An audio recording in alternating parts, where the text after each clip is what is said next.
All right, today we're diving into a legend, a story about a leader with a name that sounds, well, kind of like an insult, but it actually became this incredible banner of strength. We're talking about the story of Eric the Boneless.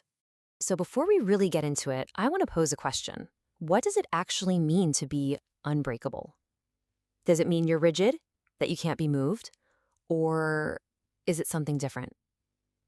Just kind of keep that question in the back of your mind as we go. Okay, so our story kicks off with a leader who is, well, he's the last person you'd expect. His legend wasn't built on raw power or anything like that. Nope. It was actually forged from what looked like a really surprising weakness. So here he is, Eric the Boneless. He's the leader of the Wolf clan. And yeah, that name, it definitely makes strangers smirk, right? You hear it and you kind of have to chuckle. But for his own people, that name means everything. It's a symbol of their survival, a story that's literally etched into who they are. The thing about Eric's power, what made him so different, is that it came from being frail.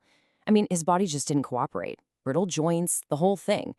So while all the other kids were focused on brute strength, Eric had to develop something else, something way harder to master. Just pure, relentless endurance. He wasn't going to win a fight with one big punch, so he figured out how to win by just never ever getting tired.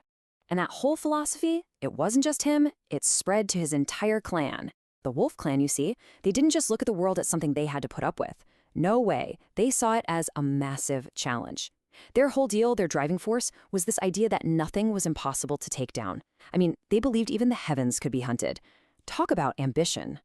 You know, every great legend has that one moment, that crisis that forges it. And for the Wolf clan, that moment was the cold. A winter so bad, it felt like it was personally coming for them. So, picture this. The grain fails. A brutal winter hits way too early, and it is vicious.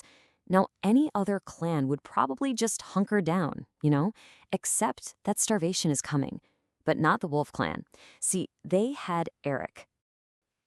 Instead of just cutting back on food, Eric gets everyone together and does something absolutely wild. He doesn't go after a rival clan for their supplies, no. He declares war on winter. He totally reframes the whole situation. This isn't just something to suffer through, he tells them. It's a creature, and we're gonna hunt it. And just like that, the most important chapter of their legend begins. This wasn't just about finding food anymore. This was a battle for their soul, for the spirit of the whole clan. This hunt was about to become the story they told for generations. So Eric leads them deep, deep into the woods. They're tracking this almost mythical elk, the embodiment of famine itself. And this was not a quick hunt. For 3 straight nights, they just ran. I mean, they pushed themselves way past their limits. The first night, you got adrenaline, right? But by the third night, it was nothing but sheer willpower keeping them on their feet.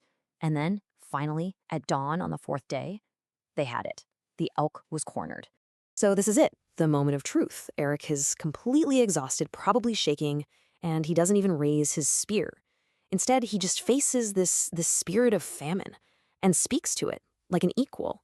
He basically says, you can take my strength, take my comfort, take everything I have left, but you are not taking my people. It was just this incredible act of defiance. So what happened next? Well, it depends on who you ask. The storytellers, the poets, they say the great beast actually knelt down, submitted to him. But the more practical folks, they say Eric's will was just so powerful, so absolute, that he made this impossible thing look inevitable. Like there was no other way it could have ended. And so the clan returns. And they didn't just come back with food to survive the winter, they came back with a whole new identity. The hunt itself was over, sure, but the lessons they learned, those were about to become the law of the land for them.